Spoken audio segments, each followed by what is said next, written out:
ہیں یار زندہ رہنا ہے اس کے لیے روٹی کپڑے اور مکان کی بڑی اشد ضرورت ہے، اس کے بغیر ٹائم نہیں گزرتا، لہذا روٹی کپڑا مکان، روٹی کپڑا مکان۔ پھر یہ تھوڑا سا اور جدید ہوا تو مکان تھوڑا وسیع ہو، کمرہ ذرا اچھا ہو، اے سی اس میں صحیح ہو، اور کئی قسموں کے لباس ہماری الماریوں میں لٹکے ہوئے ہوں، قسم کے کھانے ہوں، یہ اس کی تفصیلات ہیں۔ لیکن ہر شخص نے یہ کہنا شروع کیا کہ روٹی کپڑا اور مکان زندہ رہنے کے لیے ضروری ہے، گھر ہونا چاہیے، معاشی حالات صحیح ہونے چاہیے، انسان صحیح زندگی گزارے گا۔ میرا یہ سوال ہے کہ اگر زندہ رہنے کے لیے روٹی کپڑا اور مکان کی ضرورت ہے تو پھر جیل میں تو یہ تینوں چیزیں ملتی ہیں تو انسان پریشان کیوں ہوتا ہے؟ روٹی بھی ملتی، اگر روٹی کپڑا ہی مکان یہی دو تین چیزیں زندگی گزارنے کے لیے ضروری ہیں تو بھائی جیل میں تو روٹی بھی ملتی ہے، کپڑا بھی ملتا ہے، مکان بھی ملتا ہے، تو آپ قیدی کس بات کے؟ پریشان کیوں ہیں؟ اچھی طرح سمجھ لیں، انسان روٹی اور کپڑا اور مکان کے ساتھ زندہ نہیں رہتا، انسان اپنوں کے ساتھ زندہ رہتا ہے۔ اگر اس کے اپنے موجود ہوں تو پھر وہ قیدی نہیں، پھر وہ آزاد ہے، اور اگر اسے اپنوں سے جدا کر دیا جائے پھر وہ قید میں ہے۔ قیدی کی روٹی نہیں بند کی جاتی، اس کا لباس نہیں معاذ اللہ اتارا جاتا، اسے صرف اپنوں سے علیحدہ کیا جاتا ہے، تو وہ قیدی ہوتا ہے۔ پردیسی کون ہوتا ہے؟ کیوں روتا ہے؟ کیوں پریشان ہوتا ہے؟ صرف اتنی بات ہے کہ اپنوں سے دور ہے، اور شاءاللہ پردیسی کوئی بھی نہ تھی وے ککھ جنا تو پارے، وہ اپنوں سے صرف دور ہوتا ہے، اس سے زیادہ تو کچھ بھی نہیں۔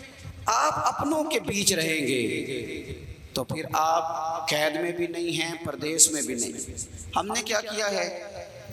ہم نے نہ دو چار کام بڑے سخت کر لیے، اور ہمارے صوفیاء نے وہی کام توجہ کے ساتھ کیے تھے جن کو ہم نے بالکل چھوڑ دیا ہے۔ آپ عرس منا رہے ہیں نا کہ اللہ کے بندے کا، حضرت حافظ شیخ محمد نواز رحمۃ اللہ علیہ کا عرس میں آپ آئے ہوئے ہیں۔ ہمارے جو بزرگان دین تھے وہ جن چیزوں کو بڑی توجہ سے کرتے تھے نا، ہم نے انہی کو چھوڑ دیا ہے۔ سب سے پہلی بات یہ تھی کہ ان کے لفظ نہیں، ان کے رویے بھی ہمیشہ ٹھیک رہتے تھے۔ کسی ایک مقام پر بھی ان کے رویوں میں، لہجوں میں تلخی نہیں آتی۔ ہمارا نا کئی دفعہ جملہ نہیں سخت ہوتا، لہجہ بڑا سخت ہوتا ہے، انداز ٹھیک نہیں ہوتا۔ جب ہم کسی سے ملنے جاتے ہیں، جب ہم کسی کو دعوت دیتے ہیں، جب ہم کسی سے لین دین کرتے ہیں، جب ہم کسی شخص کے ساتھ وقت بتاتے ہیں، تو آغاز تو کیا بات ہے، بسم اللہ سبحان اللہ، لیکن تھوڑا وقت گزرنے کے بعد لہجوں میں ترشروئی آتی ہے، ہمارا انداز سخت ہوتا ہے۔ وہ سخت انداز نہ 2 منٹ کے لیے بھی ہو، لوگوں کو تکلیف دیتا ہے۔ مثال دیتا ہوں، بہو کو کہا بوڑھے ساس نے یا سسر نے کہ بیٹا ذرا کھانا تو دینا، تو پہلے تو بولی بڑی ڈاڈی کر کے، ابا جی ابھی تو گئی تھی میں، پھر آواز دے لیا آپ نے، پھر وہ آئی کھانا لے کے، تو برتن پٹکا زمین پہ، دروازہ واپس گئی تو زور سے بند کیا۔ بوڑھوں کو نا تھوڑی توہین محسوس ہوتی ہے، اس میں لگتا ہے کہ ہم بوڑھے ہیں، بیمار ہیں، تضحیک محسوس ہوتی ہے، رویہ ٹھیک نہیں۔ شام کو بیٹا گھر آیا تو انہوں نے کہا پتر تیری بیوی کا رویہ بڑا سخت ہے۔ آپ کی توجہ ہے میری بات پر؟ تو جب پوچھا نا خامد نے کہ ابا جی اور اماں جی تیری شکایت کر رہے تھے، تو وہ پتہ کیا کہتی ہے؟ وہ کہتی ہے ان سے پوچھے میں نے کہا کیا ہے، پوچھو ابا جی نے میں آنکھیں کی ہے، پلا ابا جی کی دسن گے، کوئی لفظ اس نے کہا ہی نہیں، جملہ اس نے زبان سے ادا۔ میری بات کو سمجھیں آپ، کئی دفعہ ہم کچھ نہیں کہتے پر کچھ چھوڑتے بھی نہیں۔ آپ یقین کریں کئی دفعہ ہم کوئی جملہ نہیں ادا کر رہے ہو پر سامنے والا ٹوٹ کر کے بکھر جاتا ہے اور ہمیں خبر ہی نہیں ہوتی۔ ہم نے کچھ بھی نہیں کہا، کوئی لفظ نہیں کہا، کوئی بات نہیں کی، میرے لہجے میں غرور ہی آیا تھا، تیرا حق تھا تو شکایت کرتا۔ کئی دفعہ نہ قرآن مجید دیکھیے سورہ لقمان میں جناب لقمان اپنے صاحبزادے کو نصیحت کرتے ہیں، تو ایک بات یہ بھی کی، کہا وَلَا تُصَغِّرْ خَدَّكَ لِلنَّاسِ، بیٹا لوگوں سے اپنا چہرہ ٹیڑھا کر کے بات نہ کرنا، تیرے لفظ نہیں تیرا لہجہ بھی ٹھیک ہو، تیرے جو لفظوں کا، تیرے لہجے کا جو انداز ہے۔ ہم بڑے سیانے اپنی مرضی کی باتیں بنا لیتے ہیں، اپنی مرضی کا رویہ اختیار کر لیتے ہیں۔ آپ کے رویے کا تو پتہ ہی تب چلتا ہے جب آپ تھکے ہوئے ہو، رویے کا تو پتہ ہی جب چلتا ہے جب کوئی آپ کو غصہ دلا رہا ہو، رویے کا تو پتہ ہی تب چلتا ہے جب کوئی شخص آپ کے ساتھ اس کا انداز سخت ہو، پھر پتہ چلتا ہے آپ میٹھے کتنے ہیں۔ کچھ اور بھی سیانے لوگ مارکیٹ میں آ گئے، وہ کہتے ہیں میں سچ بولتا ہوں اس لیے کڑوا ہوں، اپنی مرضی کا ترجمہ۔ دنیا میں سب سے زیادہ سچ مدینے والے حبیب نے بولے ہیں، لیکن اتنے شاندار بولے ہیں کہ جو سچ بولا ہے سیدھا دل میں جا کے جگہ اختیار کر کے۔ آپ کون سا سچ بولتے ہیں جو کڑوا ہے جی؟ آپ کا انداز کڑوا ہے، سچ نہیں کڑوا ہوتا، آپ کا لہجہ کڑوا ہے، آپ کا بات کرنے کا انداز ٹھیک نہیں۔ مسلم بخاری میں آپ کو حدیث ملے گی، نبی پاک صلی اللہ علیہ وسلم گزر رہے تھے، ایک شخص نے پیچھے سے نا پکڑ کے مقدس چادر کو کھینچا۔ میں آپ کو ایک بات عرض کروں، آپ اپنے لہجوں پر توجہ دیں، میں بڑا خاص کر کے اس عنوان کو بیان کر رہا ہوں۔ آپ اپنے اٹھنے بیٹھنے پر، معاملات کرنے پر توجہ دیں، آپ غور کریں۔ ہمارا کچھ انداز ایسا ہوتا ہے کہ سامنے والا شدید تکلیف میں آ جاتا ہے، یہ 4 منٹ کے لیے 20 منٹ کے لیے کہیں ٹریفک بند ہو تو لگتا ہے لوگ ایک دوسرے کو نوچ کھائیں گے، 2 منٹ کے لیے کام آپ کی مرضی کے خلاف ہو تو لگتا ہے بکھر جائے گا بندہ۔ اور چلے بزرگوں کے بارے میں تو بات کر بھی نہیں نہ سکتے، کرنی بھی صرف جوانوں کی ہے، لیکن بزرگ بھی اگر کئی دفعہ حکم دیں تو ہلکا ہلکا دیں تو میرا خیال ہے جوان بھی پورے اتر ہی آئے۔ تو میں ایک شادی میں گیا تو ان کے بچے کہنے لگے حضرت صاحب ابا جی نو بس اینا آکھیا جے سوڑے نہ پین، باقی کام سارے ہو جانے، انہوں نے آکھیا جے سوڑے، تھوڑی سی نرمی، تھوڑا سا پیار، تھوڑا سا ہنسنا، بڑی ساری چیزیں اندر ہی آ جائیں، کام تھوڑا سا ہو جاتا ہے۔ حضور گزر رہے تھے، تشریف لے جا رہے تھے، بخاری مسلم میں موجود ہے، حضرت انس بن مالک رضی اللہ تعالیٰ عنہ کہتے ہیں حضور نے سرخ دھاری دار چادر اوڑھ رکھی تھی، پیچھے سے پکڑ کے ایک شخص نے کھینچی، یہاں گردن مبارک میں نشان پڑ گیا۔ حضور نے پلٹ کے دیکھا تو پتہ کیا کہتا ہے، میں فقیر ہوں، کوئی خیرات لینے آیا تھا۔ میرا خیال ہے جو اس طرح خیرات مانگے اسے تھپڑ پڑتا ہے، خیرات نہیں ملتی۔ جو زور سے دروازہ بجائے تو لوگ کہتے ہیں تو قرضہ لینے آیا ہے، توڑنا ہے تو نے دروازہ، لیکن اس نے پکڑ کے کھینچا۔ لہجے کا حسن دیکھو، بخاری کے لفظ ہیں فَالْتَفَتَ إِلَيْهِ فَضَحِكَ، جب کریم نے اس کی طرف پلٹ کے دیکھا، بات سنی تو حضور نے مسکرانا شروع کر دیا۔ حضور مسکرائے، تھوڑا سا نہ غور، تھوڑا، میں نے آیت پڑھی ہے، رب فرماتا ہے وَعِبَادُ الرَّحْمَنِ الَّذِينَ يَمْشُونَ عَلَى الْأَرْضِ هَوْنًا، یہ رحمان کے بندے جب زمین پہ چلتے ہیں تو ذرا عاجزی کے ساتھ چلتے ہیں، ان کے لہجوں میں آج لفظوں میں نہیں۔ ہمارے ہاں کچھ لوگ بڑے عاجزانہ جملے بولتے ہیں، بڑے قربان جائیں، کیا مطلب ان کا سٹیٹس ہے فیس بک کا، آج فقیر کی 4تھی جگہ پہ حاضری، تو میں نے کہا یہ جو آپ نے 4تھی اضافت کی ہے نا، یہ بتا رہی ہے کہ آپ خاصے تکبر والے ہیں۔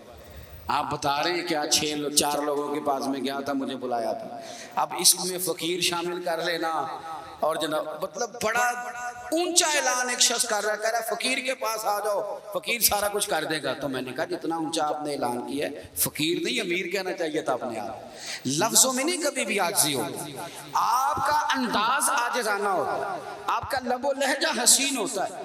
تھوڑی سی توجہ دیں اس چیز پر، ہم نا 2-4 باتیں طے کرتے ہیں اور پھر اس کے مطابق اپنی زندگی میں نا نظریات بنا لیتے ہیں۔ ڈاکٹر سے کہیں کہ جناب آپ سخت ہو گئے ہیں، جب آپ نے میڈیکل پڑھا تھا تو آپ بڑے نفیس تھے، تو ڈاکٹر صاحب کہتے ہیں دی تھی کچھ لوگوں کو مفت دوائی، انہوں نے قدر ہی نہیں کی، لہذا یہ لوگ اس قابل ہی نہیں ان کو فری دوائی دی جائے، انہوں نے ارادہ بنا لیا، ذہن بن گیا۔ آپ نام لیں کہ پولیس والے کس طرح کے ہوتے ہیں، فوراً لوگوں کے کان کھڑے ہو جائیں گے، کہیں گے حضرت جی کوئی اور بات کریں، کن کی آپ نے بات چھیڑ دی، چلیں ٹھیک ہے ان کو رہنے دیتے ہیں، وابڈا والوں کی بات کر لیں، چلیں آپ اچھے لوگ ہیں، آپ نے ہمارا بڑا استقبال کیا ہے، آپ سارے محکموں کو برا کہتے ہوں گے، مولویوں کو تو صحیح کہتے ہو نا، چلیں آپ کا مسکرانا کئی چیزیں واضح کر گیا ہے، کوئی ضرورت نہیں جملوں کی۔ یہ کیوں ہوا بھلا؟ یہ ہم نے نا 2-4 فکرے جوڑ کے نا 2-4 باتیں ذہن بنانا ہے نا، آپ نے 2-4 باتیں جوڑ کے کسی نہ کسی شخص کو اپنے حساب سے برا جان لیا، آپ کا ذہن بن گیا ہے، ان 2-4 باتوں کو نکالیں، اپنے لہجے میں عاجزی پیدا کریں۔ حضرت مجدد الفسانی رحمۃ اللہ علیہ مکتوبات شریف میں کسی نے پوچھا کہ سالکین طریقت میں سے بہترین کون ہوتا ہے؟ تو آپ فرمانے لگے جسے دید قصور حاصل ہو. حضور وہ کیا ہے؟ فرمایا جسے اپنی غلطیاں نظر آئیں. جسے اپنی غلطیاں نظر آئیں. اپنی وہ بندہ ہمیشہ دیکھو لہجہ اس وقت صحیح ہوگا، تربیت اس وقت ہوگی جب انسان اپنے اندر کوئی غلطی محسوس ہے. یہ توبہ کیا ہے؟ حدیث میں لفظ ہے ان العبد اذا اعترف ثم تاب تاب اللہ علیہ. حضور نے فرمایا بندہ جب کہتا ہے نا یا اللہ میں نے غلطی کی، اعتراف کرتا ہے، پھر توبہ کرتا ہے تو اللہ توبہ قبول کرتا ہے. لیکن اگر بندہ کہے یاد تو نہیں کبھی کسی کا دل دکھایا ہو، یاد تو نہیں کبھی کسی کو تنگ کیا ہو، میں نے تو مال ہی ہمیشہ حلال کمایا ہے، سوال ہی نہیں پیدا ہوتا کبھی میں نے کوئی غلطی کی ہو، جب یہ لہجہ ہے تو پھر تربیت ہو سکتی نہیں. اپنے لہجے میں حسن لایا جائے، خوبصورتی لائی جائے. حضرت سلمان فارسی سامنے کھڑے ہیں، ادھر حضرت عمر ہے. آپ فرمانے لگے یار میرا دوست وہ ہے جو میری غلطیاں نکالے. مدینے میں ان دنوں قحط پڑا ہوا تھا، دائیں بائیں کے علاقوں میں حالات خراب تھے. آپ دور تک بیٹھے، اتنا بڑا اجتماع ہے، ہمارا سجن صرف وہ ہے جو تعریفیں کرے. اور حضرت سعدی فرمایا کرتے تھے کچھ لوگوں کا بس نہیں چلتا، بندے رکھ لیں تنخواہ پہ تعریفیں کرانے کے لیے. اتنا مزہ آتا ہے جب کوئی تعریف کرتا ہے. اور ذرا کہیں کسی جگہ کسی نے سمجھایا کہ جناب آپ میں یہ کمزوری ہے تو دشمنی شروع ہو گئی، فوراً بات شروع ہو گئی. آپ ٹوک سکتے ہی نہیں، ڈانٹ سکتے ہی نہیں. دیکھیں یہ رب کے بندوں کا طریقہ ہے، اللہ کے بندوں کا یہ سلیقہ رہا. ان کا انداز تربیت ہمیشہ یہی رہا، جتنے بھی اونچے ہو گئے پر اپنی کمزوریوں پہ نظر رہی، اپنی غلطیوں پہ نظر رہی. میں یہی تھا حاصل پور میں، ایک بزرگ عالم پیچھے بیٹھے تھے، مجھے ان کی بات نہیں بھولتی. میں نے ان سے پوچھا کہ میں نے سنا آپ نے 40 سال پڑھایا ہے.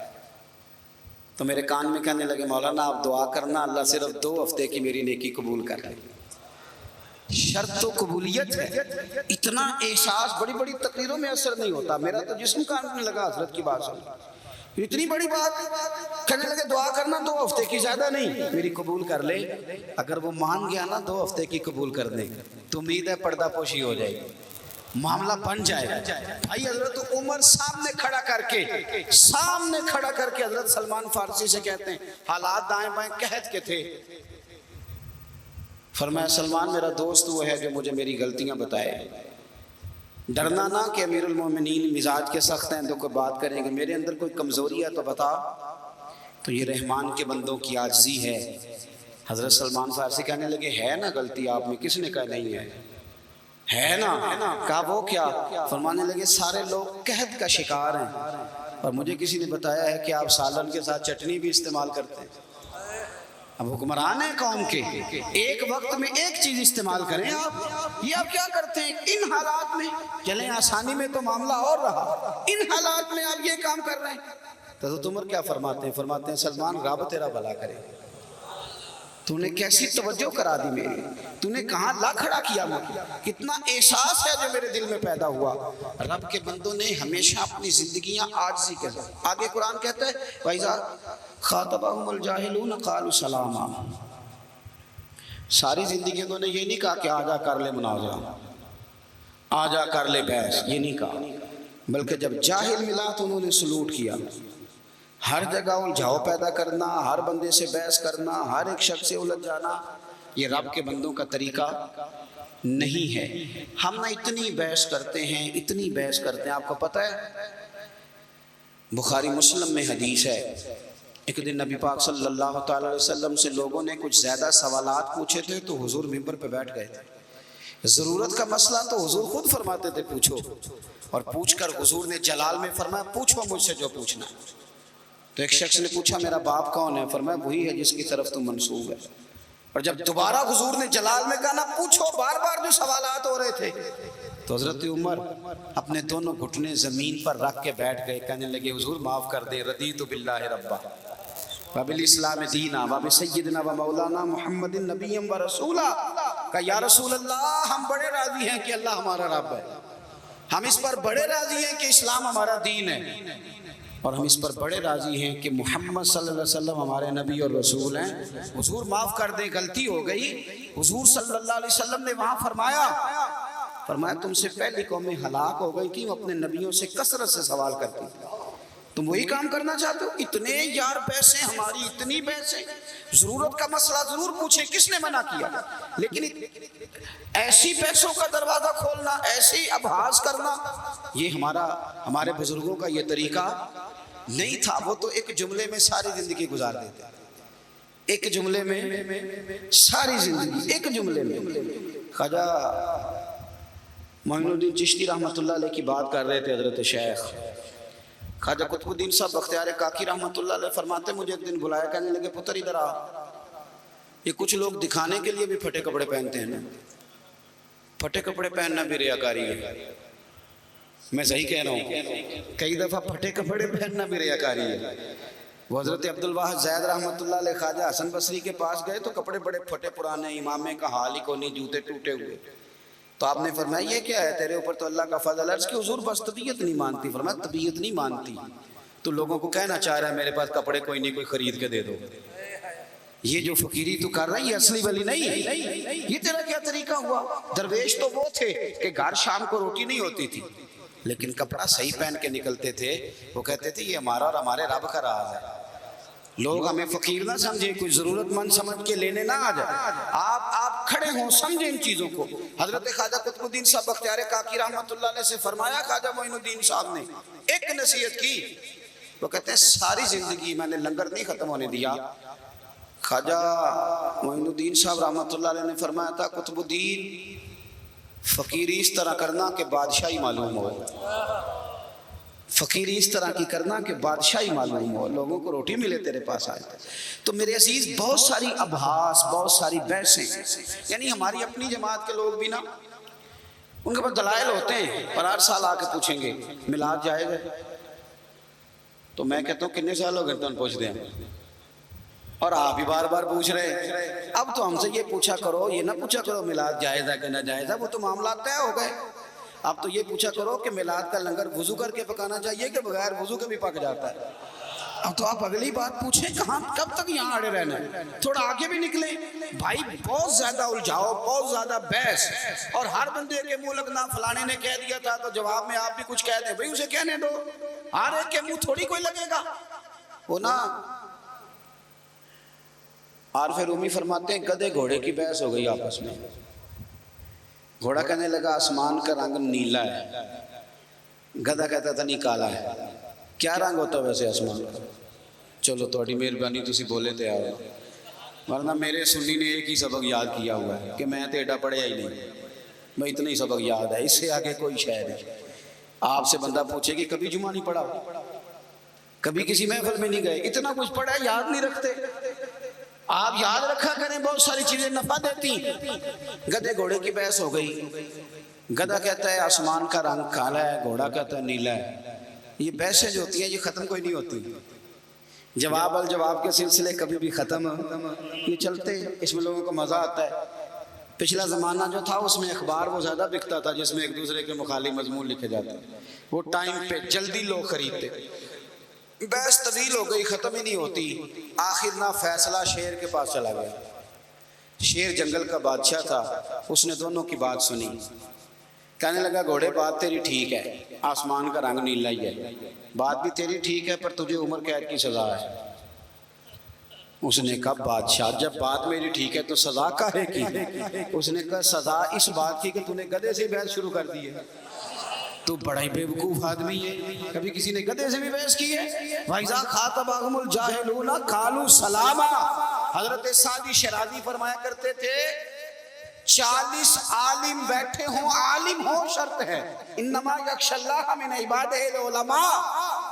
40 عالم بیٹھے ہوں، ایک دلیل سے چپ کرائے جا سکتے ہیں، ایک دلیل دے دو کتاب و سنت سے چپ کر جائیں گے، لیکن فرماتے تھے ایک جاہل بیٹھا ہونا وہ 40 دلیلوں سے بھی چپ نہیں کرتا، چونکہ ہے ہی جاہل ہے، اسے پتہ ہی کوئی نہیں آپ کیا کہہ رہے ہیں، اسے خبر ہی نہیں، مبادیات کا نہیں پتا، ضروریات کا نہیں پتا، اسے اصول کا نہیں پتا، وہ ضابطہ ہی نہیں جانتا، قاعدے قانون سے ہی آگاہ نہیں، تو کیسے آپ کی بات سمجھے گا؟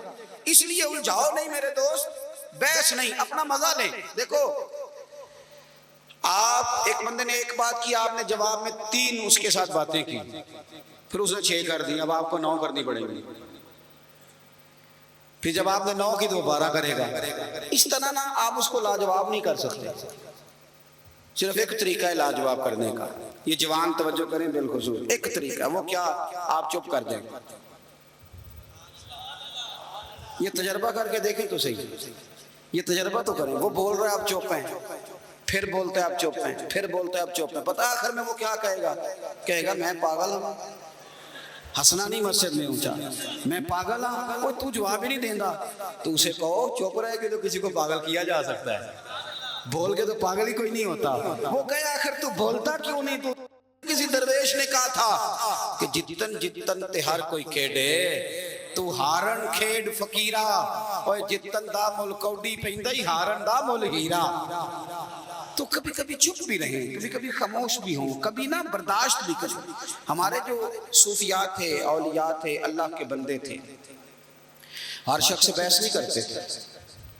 ہم لوگوں نے اتنی بحث کی ہمارے گھروں کے اندر, یعنی میاں بیوی کی لڑائی ہے تو وہ ختم ہی نہیں ہو رہی, وہ ختم ہی نہیں ہو رہی. کل مجھے ایک دوست بتا رہے تھے کہ مجھے کسی نے پیغام دیا کہ وہ بیٹی اور بچے کہتے ہیں کہ ہمیں نا اتوار والے دن سے بڑا ڈر لگتا ہے. تو کئی اتوار والے دن سے کیوں ڈر لگتا ہے؟ کہتے ہیں ابا جی گھر ہوتے ہیں تو ہمیں خطرہ ہوتا ہے کہ اماں ابا لڑ پڑیں گے, تو سارا دن پریشان رہتے ہیں. کیوں بحث کرتے ہیں؟ اور بلا وجہ کی بحث. ہمارے دفتروں میں بحث, ہماری مساجد میں بحث, ہماری کمیٹی کے معاملات میں, اور ابحاث ہی ابحاث, اور بات ختم ہونے کا نام ہی نہیں لے رہے. آپ تھوڑا سا روکیں چیزوں کو. آپ کتنا کو آگے بڑھیں گے بھائی؟ ہر بندہ الجھاؤ پیدا کرنا چاہ رہا ہے, اور پھر لوگ تلخ سے تلخ بات کرتے ہیں. آپ یقین کریں کئی دفعہ تلخ سے تلخ بات, تلخ سے. پھر ٹیلی فون کرتے کہتے ہیں پیر صاحب سننا ہے تسی ماڑے نو ٹائم ہی نہیں دیندے. اب پیر صاحب یہاں کیا کہیں گے؟ تو کئی دفعہ تو پریشانی ہوتی تھی. اب ہم سیکھ گئے ہیں کہ تسی ماڑے نو ٹائم نہیں دیندے. میں کہوں دا علاج ہے, تسی تگڑے ہو جاؤ, محنت کرو, آگے بڑھو. کیا کر سکتے ہیں؟ اور میں نے کہا خدا کے بندے یہ فلسفہ آپ نے کہاں سے لیا ہے؟ صاحبزادہ حفیظ الرحمان صاحب ارب پتی ہیں, 1 کروڑ پتی ہیں. آپ کو مولوی تے موٹر سائیکل لے لے تو دی تفتیش کری دی ہے, انہیں کتوں لے لے. تو آ گئے ہیں نا بھائی, آتے ہیں. لیکن آپ سخت سے سخت جملہ کہیں گے, اس میں کیا ہوگا؟ اگر جواب والا بھی سخت جملہ کہے گا تو بات آگے بڑھے گی, تلخی پیدا ہوگی. میں سفر کر رہا ہوتا نا تو کئی دفعہ ایک بندہ غلط کراس کر جاتا ہے, اور سخت غلط کر جاتا ہے. اب ڈرائیور کا موڈ خراب ہو جاتا ہے, تو میں اسے کہتا ہوں میاں میری بات سن, اس نے تو جو کرنا تھا کر کے چلا گیا, تو ہم نے تو سفر کرنا ہے کہ نہیں؟ تیری مہربانی اسے بھول جا اور ذرا ہنسنا شروع کر, تاکہ اگلا سفر ہمارا آسان ہو. اگر آپ تلخ ہو جائیں گے نا زندگی میں تو زندگی کا سفر مشکل ہوگا. آپ چلیں, چلتے جائیں. حضرت عمر بن عبدالعزیز رحمت اللہ علیہ 39 سال عمر پائی ہے, کل پورے 40 نہیں, لیکن قیامت تک ممبروں پہ ان کا ذکر ہوگا, اس لیے کہ وقت ضائع نہیں کیا, کچھ کر کے دکھایا. حضرت عمر بن عبدالعزیز گزر رہے تھے, لکڑی کے جوتے پہنے ہوئے تھے. ایک بوڑھے بابا جی سڑک کنارے سو رہے ہیں. حضرت کا پیر آ گیا تو بابا جی اندھیرا تھا, جلدی سے اٹھے. جب بندہ اس طرح ہڑبڑا کے اٹھتا ہے نا اچانک فٹافٹ, تو وہ کچھ سخت بات ہی کرتا ہے. تو بابا جی نے اچانک ٹکر ہو موٹر سائیکل کی بالکل, تو یکدم جملے کیا ترتیب پاتے ہیں آپ اندھے. تو بابا جی نے بھی اٹھتے کہا حال انتم العاما, پیر پہ پیر آیا. تو بزرگ کہنے لگے آپ اندھے. اب بڑی سخت بات تھی, معمولی آدمی نہیں, بادشاہ ہیں, اور اکیلے نہیں, 4-5 سپاہی ساتھ ہیں, ہاتھ میں تلواریں ہیں, نیزیں ہیں, برچیاں ہیں. اور یہ وہ دور تھا کہ وہ بادشاہ کہلاتے تھے لوگ, جمہوری حکومتیں نہیں, ان کا سکہ چلتا تھا. اتنے بڑے آدمی کو کہہ دیا آپ اندھے. اس نے کہا آپ اندھے ہیں.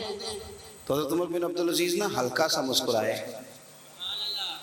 اور مسکرا کے کہنے لگے نہیں بزرگوں مجھے نظر آتا ہے. وہ جو ساتھ تھے نا سپاہی, چائے سے کیتلی ہمیشہ زیادہ گرم ہوتی ہے, تو ان سپاہیوں نے تلواریں نکال لی. آپ نے فرمایا تمہیں کیا ہوا؟ کہنے لگے حضور اس نے آپ کو اندھا کہا ہے. آپ فرمانے لگے نہیں انہوں نے تو نہیں کہا. کہا جناب کہا ہے. فرمایا نہیں کہا. کہا جناب کہا ہے. فرمایا بابا جی باتیں تم سے کر رہے تھے مجھ سے کر رہے تھے؟ کہا حضور وہ آپ سے کر رہے تھے. تو فرمانے لگے نادانو, انہوں نے مجھے اندھا نہیں کہا, بلکہ وہ تو استفہامیہ جملہ تھا. انہوں نے پوچھا ہے کہ آپ اندھے تو نہیں, تو میں نے کہہ دیا نہیں مجھے نظر آتا ہے. اس میں جھگڑے والی کون سی بات ہے؟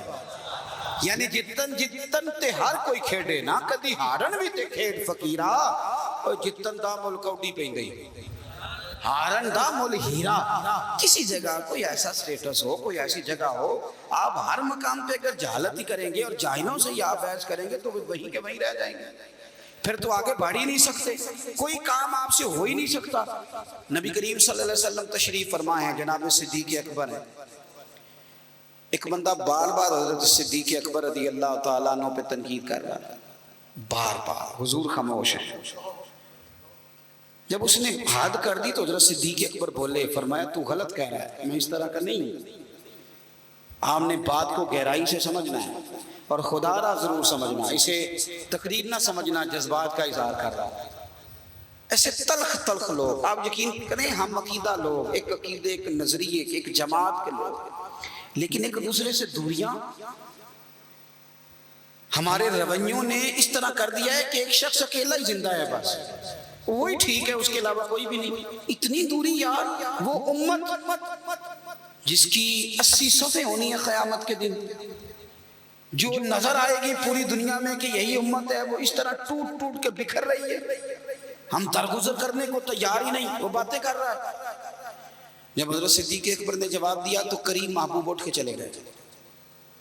حضرت صدیق اکبر پیچھے دوڑے کہ یا رسول اللہ, جب تک وہ باتیں کر رہا تھا آپ بیٹھے تھے, اور جب میں نے جواب دیا تو آ گئے. حضور فرمانے لگے, ابو بکر تیرے سرانے رب نے فرشتہ کھڑا کیا تھا. اللہ کرے آپ کو سمجھ آئے, تیرے سرانے فرشتہ تھا, جب وہ بولتا تھا تو تیری طرف سے فرشتہ جواب دیتا تھا. فرشتہ بول رہا تھا جبھی تو میں بھی چپ تھا, فرشتہ تیری طرف سے جواب دے رہا تھا. اور فرمایا جب تو بولا ہے تو فرشتہ چلا گیا تو میں بھی اٹھ کے آ گیا. دیکھیں ہم کوئی لوارث نہیں, خدا رسول والے ہیں. ایسا نہیں ہے کہ کہیں چپ کر جائیں گے تو ہمارا وارث کوئی نہیں. آپ نہ کسی مقام پہ اپنوں کے مقابلے میں تو کہیں خاموشی اختیار کریں, آپ کہیں اپنوں کے بارے میں تو درگزر کریں. امام اعظم ابو حنیفہ رحمۃ اللہ علیہ, آپ کے والد صاحب کا انتقال ہو گیا. 3 دن تعزیت کے لیے بیٹھے, باہر نکلے, چوک میں آئے. ایک بندہ آپ کا حاسد تھا, مخالف تھا, اور سارا علاقہ جانتا تھا کہ آپ کا مخالف ہے. جب آپ باہر نکلے نا تو بہت سارے لوگ تھے چوک میں, وہ بھی سامنے سے آیا, السلام علیکم کے بعد کہنے لگا, توجہ کرنا بات پہ, کہنے لگا ابو حنیفہ سنا ہے آپ کے والد فوت ہو گئے. سب جانتے ہیں مخالف ہے, حاسد ہے, اور حسد کی وجہ سے مخالف ہے, سب کو پتہ ہے. اور حسد بڑی بری چیز ہے, وَمِن شَرِّ حَاسِدٍ إِذَا حَسَدَ, اس کے شر سے اللہ ہم سب کو محفوظ فرمائے. یہ شریر کام ہے. آپ کھڑے ہیں, کہتے سنے تیرے ابا انتقال کر گئے. فرمایا ہاں. کہنے لگا اپنی ماں کا نکاح میرے ساتھ کر دو. یارو کہہ دیتے ہیں لوگ بڑی بڑی باتیں, کبھی دیکھو تو صحیح, بڑا کچھ کہہ دے, چلو سامنے نہیں تو پیٹھ کے پیچھے ہی کہہ دیتے ہیں. لوگ بڑی بڑی چیزوں پہ طنز کرتے ہیں, ایسا جملہ کستے ہیں کہ وہ انسان کی نیند میں سوراخ کر دیتا ہے, سوتا نہیں انسان. اماں کا نکاح میرے ساتھ کر دو, جملہ سخت تھا پر بات تو شرعی تھی نا, غیر شرعی تو نہیں تھی.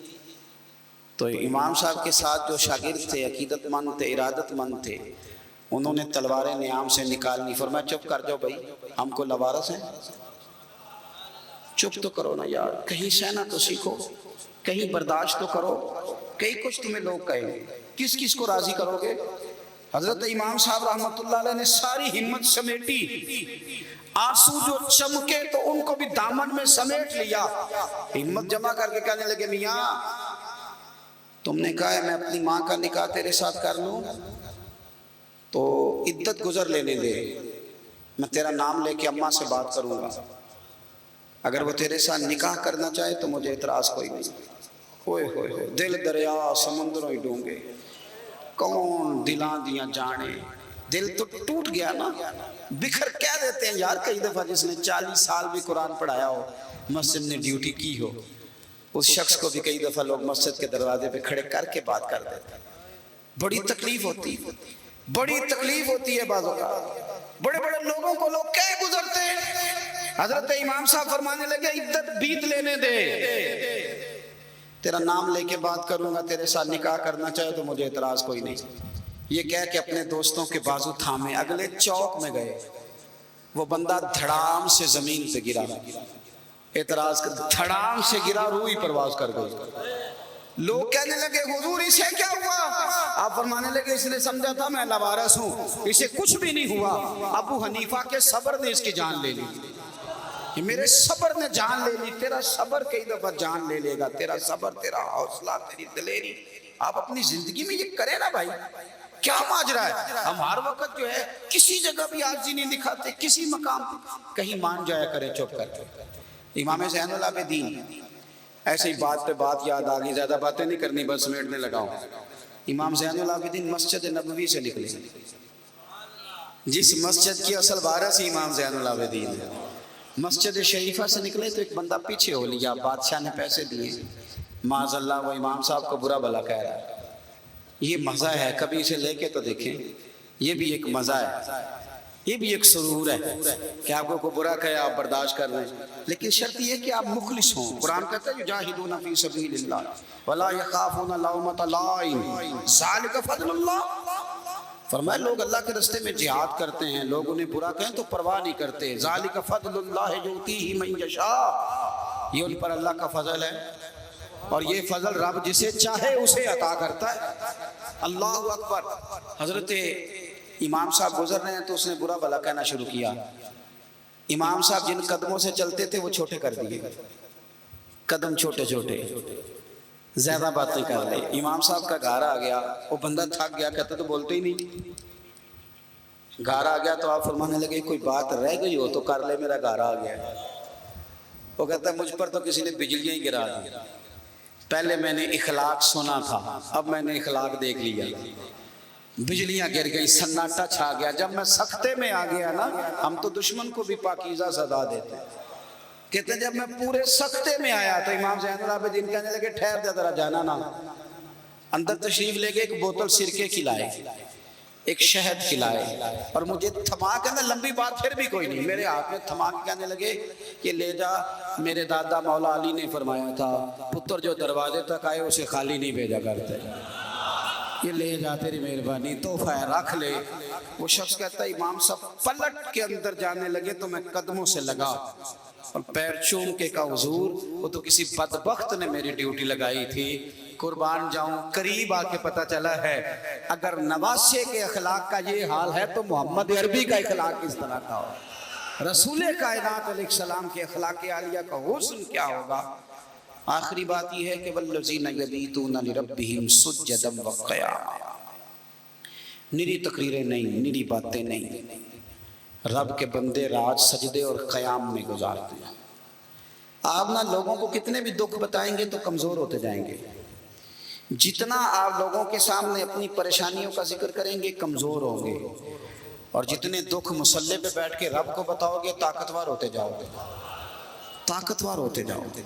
آپ نہ جب رات کو بیٹھتے ہیں اور آپ کا مصلی آباد رہتا ہے، یہ موبائل یہ ساری چیزیں آپ کی جان چھوڑتی ہیں، اور صرف زیادہ نہیں، آدھے گھنٹے کے 20 منٹ کے چند نفل پڑھ کے تلاوت کر کے درود و سلام پڑھ کے جب ہاتھ اٹھاتے ہو نا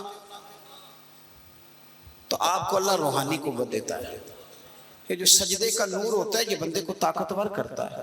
شیخ شہاب الدین صاحب سہروردی رحمۃ اللہ علیہ فرمایا کرتے تھے اپنے خلفاء سے کہ سارا ٹائم مریدوں میں نہ بیٹھا کرو، مصلی پہ بیٹھا کرو، کچھ لوگے تو ان کو دو گے نا، مصلی پہ بیٹھو پہلے کچھ لو پھر ان کو دے سکو گے نا۔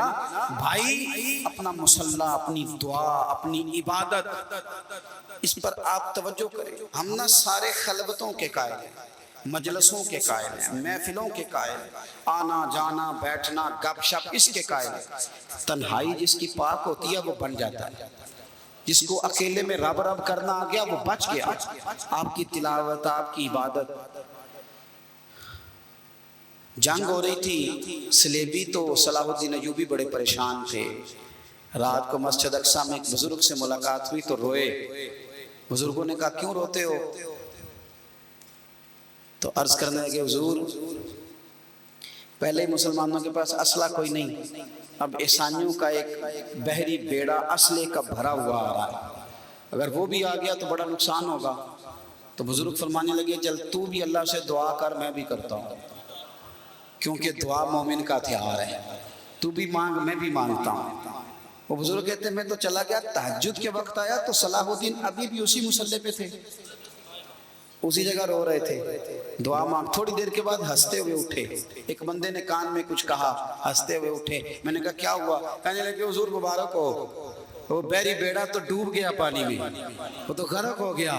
تو حضور کہنے لگے اٹھ میرے سینے سے لگ, وہ پانی میں نہیں ڈوبا, وہ تیرے آنسوؤں میں ڈوب گیا ہے. وہ جو تو رب کی بارگاہ میں رویا ہے نا, تو وہ ڈوب گیا بھائی, وہ ڈوب گیا. جب ہم اللہ کی بارگاہ میں چلے جاتے ہیں نا اللہ کے, تو بڑے طاقتور ہو جاتے ہیں. جب ہم رات کو سر سجدے میں رکھتے ہیں تو خدائی طاقتیں ملتی ہیں. ایک تو اپنی زندگی میں عاجزی, اپنے رویوں میں نرمی, اور ابحاث سے, فضول بحثوں سے اپنے آپ کو بچانا ہے. اور آخری بات یہ ہے کہ توجہ سے, انہماک سے نماز پڑھیں, عبادت کریں, تلاوت کریں, اللہ اللہ کریں. آپ محسوس کریں گے کہ بہت ساری ٹینشنیں ویسے رخصت ہو گئی.